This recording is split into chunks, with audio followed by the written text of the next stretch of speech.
말씀의 권능을 믿는 예배자, 이런 제목으로 함께 은혜 나누겠습니다. 모든 사람은 다 형통하기를 원합니다. 형통이라는 말을 한문으로 보면 뜻대로 잘 되는 겁니다. 모든 게 뜻대로 잘 되는 것, 이게 형통입니다. 많은 사람이 형통하기를 원하면서 정작 하나님이 알려주시는 형통의 비결은 진심으로 받아들이지 않습니다. 에이, 그게 아닐 거야. 그거 아닐 거야. 그럽니다. 성경이 알려주는 형통의 비결은 결국은 수백 가지, 수천 가지가 있지만 결국은 하나입니다. 신명기 29장 9절입니다. 너희는 이 언약의 말씀을 지켜 행하라. 그리하면 너희가 하는 모든 일이 형통하리라. 하나님이 알려주시는 형통의 비결은 딱 하나, 말씀대로 하는 겁니다. 무엇이든지 하나님의 뜻대로 하는 겁니다. 그러면 형통합니다. 왜 그렇죠? 하나님이 온 우주 만물을 창조하신 창조주이시면서 통치자이시기 때문입니다. 하나님의 허락 없이는 어떤 일도 일어나지 않습니다. 교회의 담임 목사의 허락 없이는 아무 일도 일어나지 않습니다. 하물며 저같이 무지무능한 자가 담임 목사로 있는 이 교회도 담임 목사의 허락 없이 어떤 일도 일어나지 않는 건 당연한 건데, 온 우주 만물을 창조하시고 통치하시는 하나님의 허락 없이 어떤 일이 일어난다? 그건 불가능합니다. 마태복음 10장 29절입니다. 참새 2마리가 한 아사리온에 팔리지 않느냐? 그러나 너희 아버지께서 허락하지 아니하시면 그 하나도 땅에 떨어지지 아니하리라. 하나님이 허락하시지 않으면 참새 한 마리도 얻을 수 없습니다. 하나님이 참새 한 마리도 떨어뜨려 양식으로 우리에게 주셔야 얻을 수 있습니다. 하나님의 허락 없이는 그 어떤 일도 일어나지 않습니다. 무슨 일이든지 그렇기에 하나님의 뜻이 중요합니다. 모든 일은 반드시 하나님의 뜻대로 해야 합니다. 그런데 형통하길 원해요. 형통한 삶을 살길 원해요. 그러면서도 이 명백한 진리, 이 명백한 사실을 받아들이지 않는 분들이 많습니다. 오늘 읽은 말씀에 이스라엘 백성들도 그렇습니다. 이 진리를 하나님의 뜻대로 해야 한다, 이 진리를 끊임없이 반복해서 수백 번, 수천 번 들었지만 이 진리를 진심으로 받아들이지 않습니다. 그것이 하나님의 백성으로 자부하는 이스라엘 백성들이 오랜 패배와 고통을 겪은 이유입니다. 오늘 읽은 말씀은 에스겔 선지자가 전한 하나님의 말씀입니다. 에스겔은 히브리어로 에헤즈켈입니다. 뜻은 하나님이 힘 주신다, 하나님이 강하게 하신다, 이런 뜻입니다. 나라가 망했습니다. 그래서 에스겔은 지금 바벨론이라는 나라에 포로로 끌려와 있습니다. 그의 아버지는 제사장입니다. 이름은 부시입니다. 제사장 가문에서 태어나서 에스겔은 결혼했습니다. 근데 포로로 끌려온 지 9년 만에 아내가 죽습니다. 그리고 30살 때 하나님의 말씀이 그에게 임하게 되면서 그는 예언자가 됩니다. 그가 전한 말씀의 핵심은 망한 나라가 어떻게 다시 회복할 수 있을까? 이것입니다. 멸망한 민족이 어떻게 이전 영광을 회복할 수 있느냐? 가능하냐? 가능하다면 어떤 방법이 있느냐? 이것을 하나님이 에스겔을 통하여 전하게 하십니다. 왜냐? 지금 다 망했으니까. 나라가 완전히 망해서 나라의 중추 역할을 하고 핵심 역할을 하는 그러한 모든 사람들은 바벨론의 노예로 끌려와 있는 상태니까 회복의 방법을 찾기 위하여 먼저 왜 망했는가를 알아야 합니다. 왜 하나님의 백성이라고 자부하던 이스라엘 민족은 멸망했는가? 하나님의 백성은 왜 망했나? 하나님이 바벨론의 우상보다 힘이 약하시기 때문인가? 아닙니다. 하나님이 이스라엘 백성들, 하나님의 자녀들을 지키고 보호하실 수 있는 힘이 없기 때문인가? 역시 아닙니다. 그럼 도대체 이유가 뭔가? 에스겔은 10가지 비유의 예언으로 왜 우리가 망했는가를 10가지 비유의 예언으로 그렇게 설명합니다. 하나님이 에스겔을 통하여 설명한 것이죠. 그 에스겔이 굉장히 재밌습니다. 언젠가 한번 하나님이 또 기회를 주시면 에스겔을 가지고 말씀을 나눌 수 있도록 하겠습니다. 왜 하나님의 백성이 망했는가?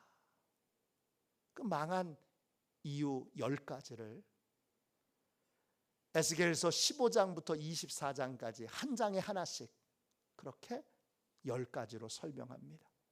오늘 읽은 말씀은 그 중에 3번째 말씀입니다. 하나님의 백성으로 그렇게 자부심이 강했던 이 이스라엘 백성들이 왜 망했습니까? 이유는 하나입니다. 하나님이 정하신 뜻을 업신여겼기 때문입니다. 하나님이 정하신 뜻을 인간적인 꾀와 인간적인 생각과 인간적인 방법으로 얼마든지 바꿀 수 있다고 생각한 것이 이들이 망한 이유입니다. 17장의 비유는 두 독수리와 포도나무의 비유입니다.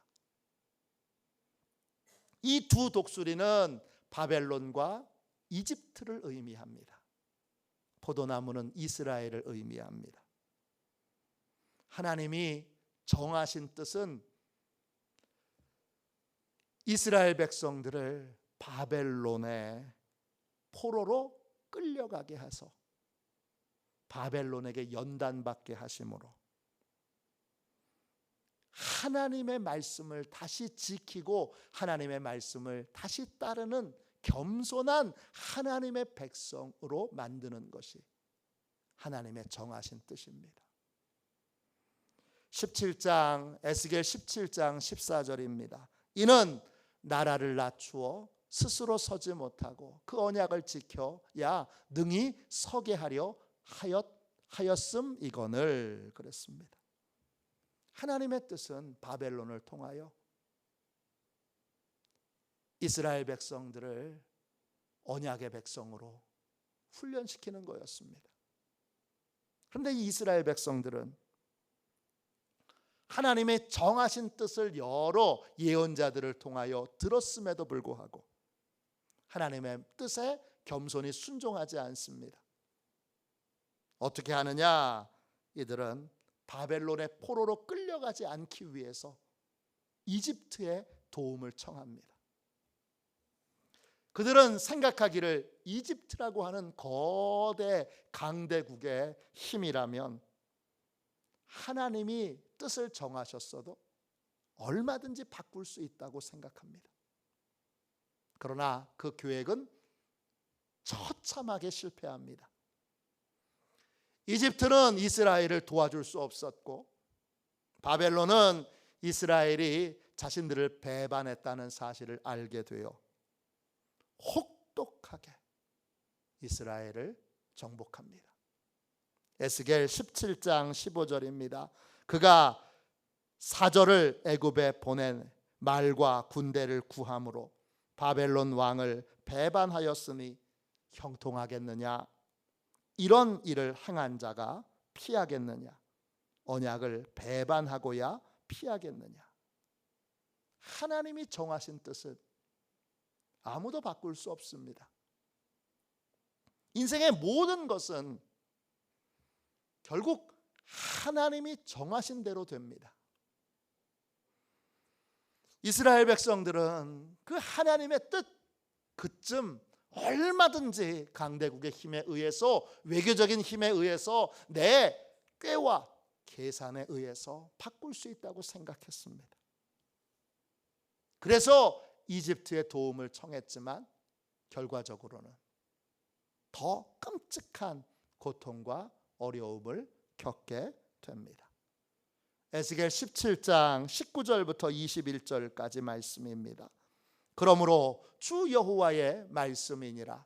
내가 나의 삶을 두고 맹세하노니 그가 내 맹세를 업신여기고 내 언약을 배반하였은즉 내가 그 죄를 그 머리에 돌리되 그 위에 내 그물을 치며 내 올무에 걸리게 하여 끌고 바벨론으로 가서 나를 반역한 그 반역을 거기에서 심판할지며 그 모든 군대에서 도망한 자들은 다 칼에 엎드려질 것이요 그 남은 자는 사방으로 흩어지리니 나 여호와가 이것을 말한 줄을 너희가 알리라. 하나님의 말씀을 업신여기고 하나님의 약속을 배반한 이스라엘 백성들은 바벨론으로 결국 하나님의 뜻대로 끌려가서 이전보다 더 끔찍한 고통을 겪게 됩니다. 그리고 바벨론에 끌려가지 않은 백성들은 사방으로 흩어지게 됩니다. 자, 그럼 이스라엘 백성들은 이제 다 끝난 겁니까? 다 망한 겁니까? 아닙니다. 하나님은 바벨론에서 이스라엘 백성들이 연단받는 기간 동안 이스라엘을 위한 새로운 세대를 준비하십니다. 이 세대는 하나님만을 의지하는 그러한 새로운 가지들입니다. 또 하나님을 의지하는 연약한 가지들입니다.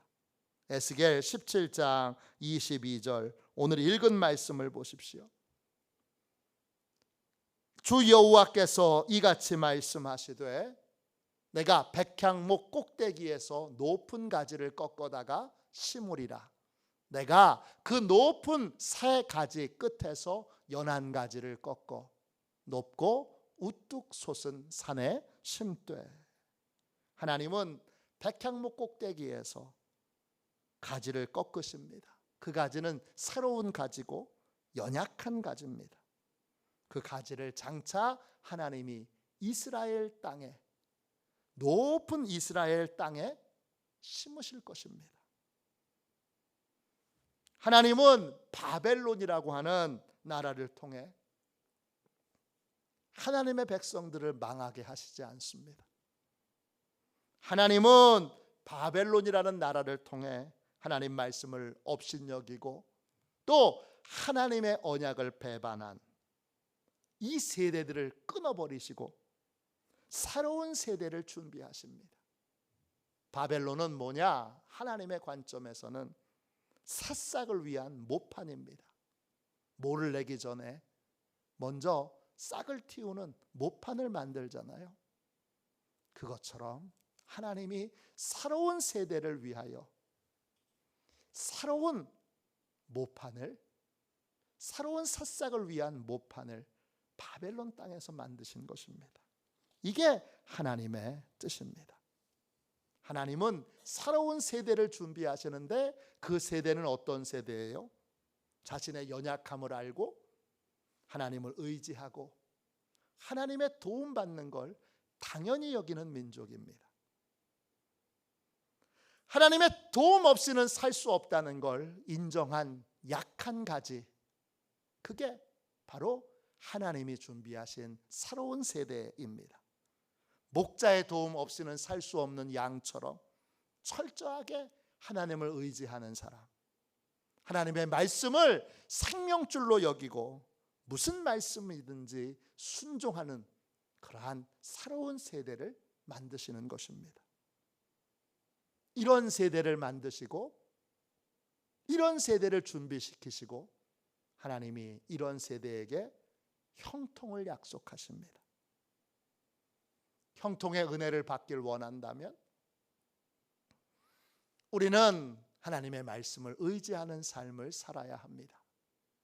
내 힘, 능력, 재주를 의지하는 삶을 하나님 앞에 포기해야 합니다.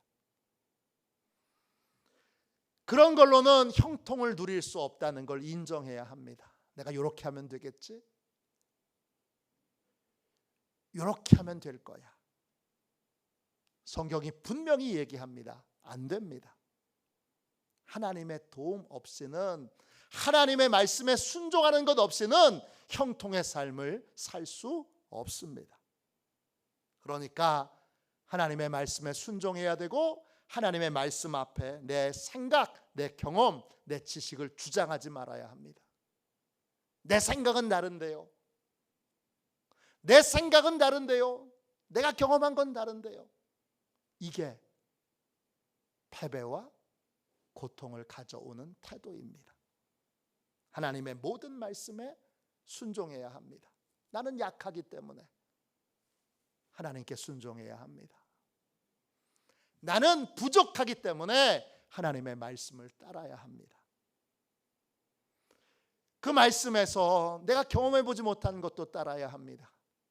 내 생각과 다른 것도 따라야 합니다. 그럴 때 우리 인생에 임하게 되는 것이 형통의 은혜입니다. 구체적으로 그러면 하나님께 충성하는 사람, 하나님의 말씀에 순종하는 사람에게 어떤 형통의 은혜가 임하게 됩니까? 첫 번째, 하나님께 충성하는 사람은 경험이 없는 게 문제가 되지 않습니다. 오늘 22절 말씀을 다시 읽겠습니다. 주 여호와께서 이같이 말씀하시되 내가 백향목 꼭대기에서 높은 가지를 꺾어다가 심으리라. 내가 그 높은 새 가지 끝에서 연한 가지를 꺾어 높고 우뚝 솟은 산에 심되 그랬습니다. 하나님이 준비하신 건 새 가지예요. 새 가지에서 그 새는 히브리어로 요게네트예요. 뜻은 어리다는 뜻이에요. 새 가지는 어린 가지예요. 어리다는 건 미숙하다는 겁니다. 또 경험이 없다는 것입니다. 하나님께 충성하는 사람은 어려도 상관없습니다. 미숙해도 상관없습니다. 경험이 부족해도 상관없습니다. 그게 전혀 그의 인생에 문제가 되지 않습니다. 왜 그렇죠? 가장 나이 많고 가장 경험이 많은 하나님의 도움을 받기 때문입니다. 가장 지혜가 많고 가장 능력이 많은 하나님의 도움을 받기 때문에 미숙한 것이, 어린 것이 문제가 되지 않습니다. 요셉은 30살에 그 당시 최고 강대국이었던 이집트의 총리 대신이 됩니다. 그는 그 일을 훌륭하게 해냅니다. 다니엘은 느부갓네살 왕의 꿈을 알아맞히고 바벨론의 지혜자들의 어른이 됩니다. 모든 신하들 가운데 가장 높은 신하가 되는 것입니다. 그렇지만 아주 훌륭하게 그 일을 해냅니다. 다윗도 30살에 왕위에 오릅니다. 그렇지만 훌륭하게 왕의 역할을 해냅니다. 히스기야 왕은 25살에 왕위에 오릅니다. 그렇지만 훌륭하게 왕의 역할들을 해냅니다. 하나님께 충성하는 사람은 어리다, 경험 없다, 이게 아무런 문제가 되지 않습니다. 지혜와 경험이 많으신 하나님의 도움을 받기 때문입니다. 이것이 첫 번째 형통의 모습입니다. 천국의 열쇠라고 하는 유명한 소설이 있습니다. 이 소설을 쓴 작가는 A.J. 크로닌이라고 하는 분입니다. 이분은 원래 의사였습니다. 의과대학을 졸업하고 병원을 개원했는데 첫날부터 크고 작은 사고가 일어납니다. 성공적으로 수술을 한 후에 환자의 상태가 악화되어 갑자기 사망하는 사건도 있었습니다. 그래서 병원에 개원을 한 지 1년이 지나 그는 빚더미에 앉게 됩니다. 무거운 마음으로 거리를 배회하다가 허름한 예배당에 들어갑니다. 그는 그때까지 한 번도 기도라는 걸 해본 적이 없습니다. 그는 막막한 심정으로 하나님께 도와달라고 기도합니다. 기도를 해본 적이 없으니까 하나님 도와주세요. 하나님 도와주세요. 하나님 도와주세요. 하나님 도와주세요. 이 말만 반복합니다. 한참을 이렇게 하나님 도와달라고 구할 때 마음의 깊은 곳으로부터 조용한 음성이 들립니다. 너는 의사로서 올바른 목표를 가지고 있느냐? 내가 의사가 된 건 돈을 벌기 위해서냐? 환자의 병을 고치기 위해서냐? 환자들의 건강부터 먼저 생각해라. 그들의 건강을 되찾아 주기 위해 최선을 다해라. 그날 이 크로니는 하나님의 음성을 듣고 진정한 의사로 다시 태어납니다. 이전에는 돈을 벌기 위해 병원을 운영했습니다. 그러나 이제는 환자의 건강을 진심으로 염려하고 치료하는 사람이 되었습니다. 그러자 환자들이 멀리에서도 크로니를 찾아옵니다. 일부러 찾아옵니다. 병원은 잘 되었고 돈도 많이 벌었습니다. 그리고 그 돈을 그는 선교와 구제를 위하여 사용하게 됩니다. 경험이 없는 게 아무런 문제가 되지 않습니다. 하나님의 뜻에 순종하면, 하나님의 말씀에 순종하면 미숙하고 어리고 경험 없는 것은 아무런 문제가 되지 않는 형통을 누리게 됩니다. 두 번째, 하나님께 충성하는 사람은 어떤 형통을 누리게 됩니까? 하나님께 충성하는 사람은 개인의 연약함이 문제가 되지 않습니다. 22절을 한 번만 더 읽겠습니다. 에스겔 17장 22절입니다. 주 여호와께서 이같이 말씀하시되 내가 백향목 꼭대기에서 높은 가지를 꺾어다가 심으리라. 내가 그 높은 새 가지 끝에서 연한 가지를 꺾어 높고 우뚝 솟은 산에 심되 그랬습니다. 하나님께서 준비하신 가지는 약한 가지입니다. 연한 가지입니다. 연하다 이 말은 히브리어로 락입니다. 뜻은 겁이 많은, 소심한, 연약한 이런 뜻입니다. 겁이 많고 소심하고 연약한 건 여러분 지도자의 덕목이 아닙니다. 이런 사람은 지도자가 못 됩니다.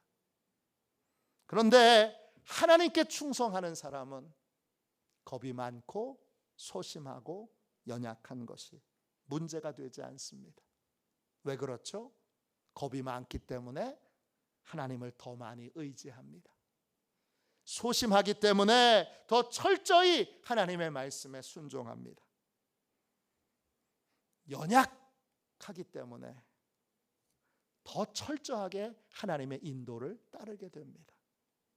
그렇기 때문에 여러분, 소심하고 겁 많고 연약한 것이 하나님께 충성하는 사람에게는 조금도 문제가 되지 않습니다. 우리가 즐겨 부르는 찬양 가운데 주 나의 모든 것이라는 찬양이 있습니다. 처음 가사가 이렇게 됩니다. 약할 때 강함 되시네, 나의 보배가 되신 주 나의 모든 것. 이 찬양은 원래 영어 찬양을 번안한 것입니다. 영어로는 이렇게 되어 있습니다. You are my strength when I am weak. 내가 연약할 때 주님은 내 힘이 되십니다. You are my treasure that I seek. 주님은 내가 찾은 보물입니다. You are my all in all. 주님은 내 모든 것 중에 모든 것 되십니다.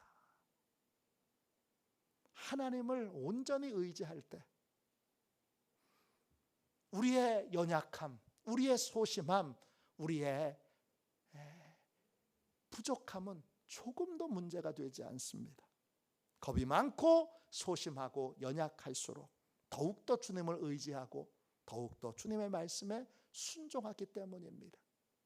내 자신의 여러 부족함이 하나님께 충성하는 사람에게는 문제가 되지 않습니다. 이것이 형통입니다. 세 번째, 하나님께 충성하는 사람은 어떤 형통의 은혜를 누리게 됩니까? 하나님께 충성하는 사람은 환경과 상황의 변화가 문제가 되질 않습니다. 23절을 보겠습니다. 23절입니다. 이스라엘 높은 산에 심으리니 그 가지가 무성하고 열매를 맺어서 아름다운 백향목이 될 것이요 각종 새가 그 아래에 깃들이며 그 가지 그늘에 살리라. 하나님이 약한 가지를 이스라엘의 높은 산에 심으십니다. 그리고 그 심은 가지가 아름다운 백향목이 됩니다. 아름답다, 히브리어로 아다르입니다. 뜻은 위엄 있는, 영광스러운, 힘 있는, 고상한, 이런 뜻입니다. 하나님이 심으신 약한 가지를 이스라엘 땅에 새로 심었습니다. 새로운 환경과 새로운 상황에 심겨진 것입니다. 그런데 하나님의 도움으로 힘있고 능력 있는 나무로 그렇게 자라게 됩니다. 하나님께 충성하는 사람은 환경의 변화가 문제가 되지 않습니다. 환경이 달라졌어, 상황이 달라졌어, 이게 문제가 되지 않습니다. 요셉이나 다윗은 어렸을 때, 젊었을 때 적들이 많았습니다. 그런데 그들이 총리 대신 되고 왕 되는데 적들의 공격, 적들의 괴롭힘은 아무 문제가 되지 않았습니다. 그 어떤 환경이나 어떤 상황에도 굴하지 않고 하나님께 충성하는 사람은 하나님의 도움으로 그 환경을 이겨냅니다. 하나님이 충성하는 사람에게 주시는 형통은 환경과 상황을 초월하는 형통입니다. 요즘 어렵대. 그래도 나는 괜찮아. 왜? 하나님이 도와주시기 때문입니다. 이것이 형통입니다. 네 번째, 하나님께 충성하는 사람은 어떤 형통을 누리게 됩니까? 하나님께 충성하는 사람은 많은 사람을 지키고 보호하는 삶을 살게 됩니다. 23절을 다시 읽겠습니다. 이스라엘 높은 산에 심으리니 그 가지가 무성하고 열매를 맺어서 아름다운 백향목이 될 것이요 각종 새가 그 아래에 깃들이며 그 가지 그늘에 살리라. 하나님이 심으신 약한 가지가 아름다운 백향목이 되는데 그 백향목 그늘에 많은 새들이 와서 삽니다. 그늘, 히브리어로 찰입니다. 보호처, 피난처, 이런 뜻입니다. 하나님께 충성하는 사람은 혼자만 은혜를 누리는 사람이 아니라, 혼자만 형통을 누리는 사람이 아니라, 하나님께 충성하는 사람은 반드시 많은 연약한 자들을 보호하고 돌보는 일들을 하게 됩니다. 하나님이 아름다운 복의 통로로 쓰임받게 하십니다. 아름다운 복의 통로로 쓰임받게 하시는 것이 형통입니다. 마지막 5번째, 하나님께 충성하는 사람은 어떤 형통을 누리게 됩니까? 하나님께 충성하는 사람은 하나님이 높여주십니다. 24절 보십시오. 에스겔 17장 24절입니다. 들의 모든 나무가 나 여호와는 높은 나무를 낮추고 낮은 나무를 높이며 푸른 나무를 말리고 마른 나무를 무성하게 하는 줄 알리라. 나 여호와는 말하고 이루느니라 하라. 하나님께 충성하는 사람은 늘 겸손합니다. 그래서 하나님이 높여주십니다. 하나님께 충성하지 않는 사람은 항상 교만합니다. 그래서 결국 하나님이 지금도 낮은데 더 낮추십니다. 하나님께 충성하는 사람은 하나님이 풍성하게 하십니다. 하나님께 충성하지 않는 사람은 지금도 메마른데 더 메마르게 됩니다. 그러므로 하나님께 충성하는 사람은 하나님이 반드시 높이시고 날마다 날마다 풍성하게 하십니다. 이것이 형통입니다. 하나님의 말씀은 반드시 이루어집니다. 오늘 하나님이 분명히 말씀하십니다. 나 여호와는 말하고 이루느니라. 하나님의 모든 말씀은 반드시 이루어집니다.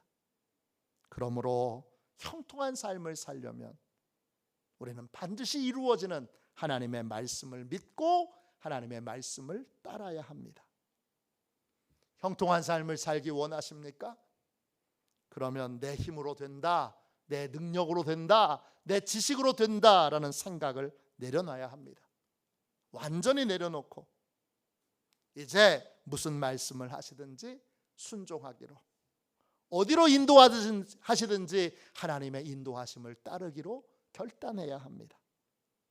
하나님의 말씀에 순종하기로 결단하고, 경험해보지 못한 말씀도 순종하기로 결단하고, 내 생각과 다른 말씀도 순종하기로 결단해야 합니다. 그럴 때 비로소 형통이 우리에게 찾아오게 됩니다. 예배란 회복의 열쇠입니다. 우리는 매주 예배를 드리고, 수요일 날에도 예배 드리고, 새벽에도 예배 드리고, 속회에서도 예배 드리고, 매일매일 가정에서도 예배 드립니다. 그때 예배가 뭡니까? 하나님의 말씀의 능력을 믿고 순종하는 것입니다. 에스겔은 모든 절망을 극복하는 열쇠, 모든 실패를 이제 다시금 회복하는 열쇠, 그게 예배임을 우리에게 알려줍니다. 예배가 회복의 열쇠입니다. 어떤 예배를 드리고 계십니까? 하나님의 말씀의 권능을 믿고 순종하는 예배를 드리고 계십니까? 하나님께 충성하는 예배자이십니까? 하나님께 충성하는 예배자는 환경과 상황을 초월하는 형통을 누리게 됩니다. 진정한 예배자는 환경과 상황을 탓하지 않습니다. 이런 형통의 은혜를 누리는 저와 여러분이 다 되시기를 주님의 이름으로 축원합니다. 축원합니다. 우리 이 시간 함께 204장 우리 1절만 우리 한번 찾아